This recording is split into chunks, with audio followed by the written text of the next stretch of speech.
আপনারা কি কখনো এমন কাউকে দেখেছেন যে নিজের ক্ষমতা না বুঝেই অন্যের নকল করতে গিয়ে মহাবিপদে পড়েছে?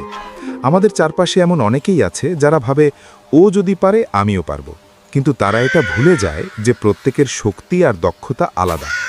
আজ আমি আপনাদের শোনাবো এক বোকা কাকের গল্প, যে নিজেকে ঈগলের সমান শক্তিশালী মনে করত। এই গল্পটি আমাদের শেখাবে যে অন্ধ অনুকরণ করা কতটা বিপজ্জনক হতে পারে।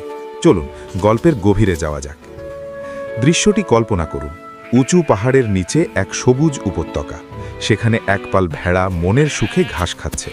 তাদের পাহারা দিচ্ছে এক যুবক রাখাল, যে গাছের নিচে বসে বিশ্রাম নিচ্ছে। কিন্তু আকাশের অনেক উঁচুতে উড়ছে এক বিশাল সোনালী ঈগল। আকাশের রাজা সে। তার নজর পড়ল ভেড়ার পালের ছোট্ট একটি মেষ শাবকের ওপর।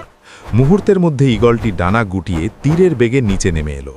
চোখের পলক ফেলতে না ফেলতেই সে তার শক্তিশালী থাবা দিয়ে বাচ্চাটিকে তুলে নিয়ে আবার পাহাড়ের চূড়ায় তার বাসায় চলে গেল।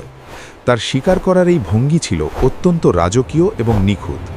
কাছাকাছি একটি মরা গাছের ডালে বসে সব দেখছিল একটি কালো কাক। কাকটি ছিল ভীষণ অহংকারী। ঈগলের এই শিকার দেখে তার খুব হিংসে হলো। সে মনে মনে ভাবল, ওই ঈগলের এমন কি ক্ষমতা আছে যা আমার নেই? আমারও তো ডানা আছে, নখ আছে।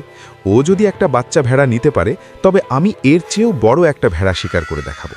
কাকটি তার নিজের ছোট আকার আর দুর্বল শক্তির কথা বেমালুম ভুলে গেল।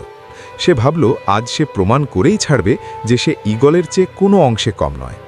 কাকটি নজরে রাখল পালের সবচেয়ে বড় ও শক্তিশালী ভেড়াটিকে, যার গায়ে ছিল প্রচুর লোম। কাকটি ভাবল, এটাকেই আমি তুলে নেব। সে গাছের ডাল থেকে উড়ে এলো এবং ঈগলের কায়দায় শোঁ করে নিচে নামল। সে গিয়ে বসল সেই বিশাল ভেড়াটির পিঠের ওপর এবং তার নখগুলো গেঁথে দিল ভেড়ার ঘন পশমের ভেতর। সে ভাবল, এবার এক টানে ভেড়াটিকে নিয়ে আকাশে উড়াল দেবে। সে তার ডানা ঝাপটালো, গায়ের সব শক্তি দিয়ে টান দিল। কিন্তু হায়, ভেড়াটি তো নড়লই না, বরং সে বুঝল সে বড় ভুল করেছে। ভেড়াটি এত ভারী ছিল যে কাক তাকে নাড়াতেও পারল না।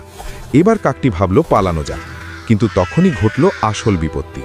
তার নখগুলো ভেড়ার কোকড়ানো পশমে জট পাকিয়ে গেছে। সে যতই টানাটানি করে ততই আটকে যায়। সে ভয়ে ডানা ঝাপটাতে লাগল। এই দৃশ্য দেখে রাখাল ছুটে এলো। কাকের এই অবস্থা দেখে সে হাসতে হাসতে বলল, ওরে বোকা পাখি, তুই নিজেকে ঈগল ভেবেছিলি?